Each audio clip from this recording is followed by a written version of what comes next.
Katika katiba yetu au katiba ya bodi ya wadhamini husika ina muda ambao umeweka ukomo wa kukaa madarakani. Sasa wengine wanakaa miaka mingi wanapitiliza. Sasa hili nalo ni swala ambalo tuwaombe sana Mheshimiwa Mkuu wa Wilaya na viongozi mbalimbali kuweza kukabiliana nalo, kwa sababu kukaa muda mrefu pia kunatengeneza migogoro mingi ambayo wakati mwingine tutashindwa kuishughulikia huko mbeleni. Aidha, nafahamu pia kwa ipo migogoro kadhaa ambayo ni ya muda mrefu na imeshafikishwa katika wizara yangu na ngazi nyingine za kitaifa, lakini napenda wadhamini wote mfahamu kwamba hatua stahiki za kisheria na kiutawala zitachukuliwa kwa wale wote wanaokiuka misingi ya sheria katika utekelezaji wa majukumu yao na kusababisha migogoro ambayo inapelekea wengine kukosa haki zao za msingi. Serikali kushirikiana na taasisi zake tumedhamiria kuhakikisha kila taasisi inasimamiwa na bodi ya wadhamini yenye uadilifu, ujenzi na uwezo wa kuhakikisha mali na rasilimali za taasisi zinatumika kwa manufaa ya wanachama wote. Hivyo RITA inafanya kazi kubwa sana kama hii, na tunaomba sana ushirikiano ili tuweze kufikia malengo ambayo Mheshimiwa Rais anatamani kuyaona kupitia bodi za wadhamini. Kwa upande wa RITA, niseme tu kwamba tarehe 27 Novemba 2025 Kabidhi Wasihi Mkuu ametoa mrejesho na utekelezaji, lakini ili kuhakikisha malengo yanatimia kwa wakati, napenda kutoa maelekezo mengine kama ifuatavyo. La kwanza, kwa upande wa RITA,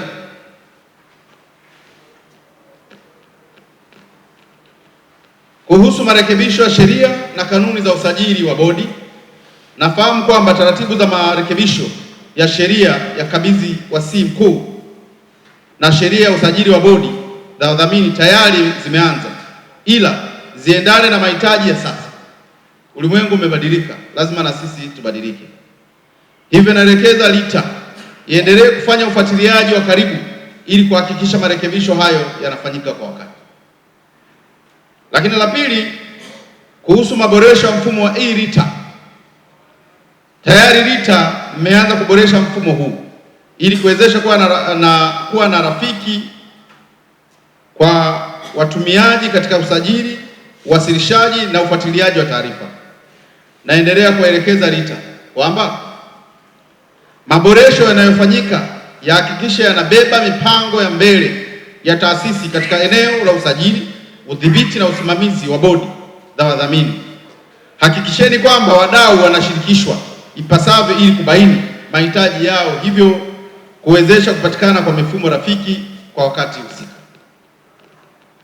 Kuhusu huduma ya mobile clinic, naelekeza kwamba utekelezaji wa huduma hii uanze katika maeneo yote ya Tanzania bara kwa lengo la kusogeza huduma karibu na wadau.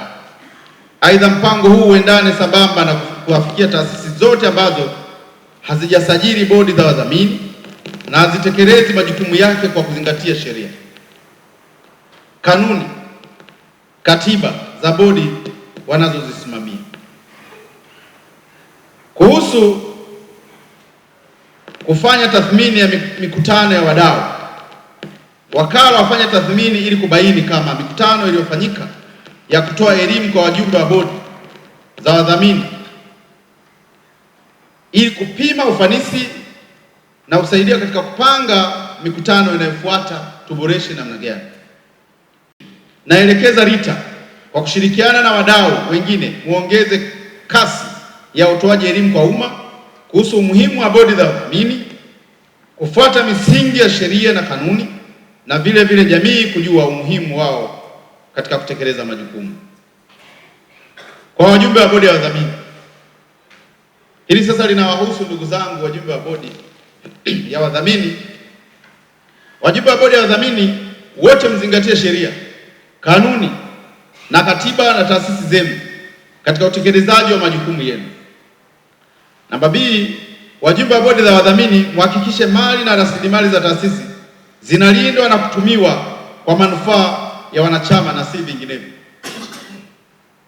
Wajumbe wa bodi, tatu hiyo, wajumbe wa bodi za wadhamini mhakikishe mnawasilisha taarifa kwa wakati kwa RITA kupitia mfumo wa kidijitali ambao tumeuanzisha wa e-RITA. Taarifa hizo ni pamoja na marekebisho ya kila mwaka na mabadiliko ya taarifa mbalimbali za wadhamini na taasisi, kama vile mabadiliko ya wajumbe wa bodi, marekebisho ya katiba zenu, mabadiliko ya ofisi za bodi na pamoja na taarifa za fedha zinazokaguliwa pamoja na mali ambazo zinasimamiwa na bodi za wadhamini. Lakini namba D, wajumbe wa bodi za wadhamini mhakikisha katiba zenu zinafanyiwa maboresho kulingana na maelekezo ya kabidhi wasihi mkuu. Sheria na kanuni zinazosimamiwa zisimamiwe na bodi husika, hususan kuwa na tarehe ya mwisho ya utekelezaji wa majukumu ya bodi ya wadhamini. Na hapo nilizungumza hapo awali, kuna wengine wakaa muda mrefu, mabadiliko hayafanyiki. Kwa hivyo niombe tu kwamba mabadiliko ya uongozi yazingatie sheria. Wajumbe wa bodi ya wadhamini mwepuke migogoro ya kiuongozi kwa kutekeleza majukumu yenu, kuzingatia sheria, kanuni na taratibu ambazo mmejiwekea. Ndugu washiriki, nichukue fursa hii kuipongeza sana RITA chini ya mkurugenzi wetu au mtendaji mkuu Frank. Kwa kweli mmefanya kazi kubwa na mnaendelea kuandaa haya mafunzo, na hayo ndiyo Mheshimiwa Rais anahitaji, kwamba watu wapate uelewa ili wasimamie masuala ya wananchi kwa uweledi wa hali ya juu sana. Ili uwe wa kwanza kupata taarifa zetu, usisahau kusubscribe, kulike na kushare.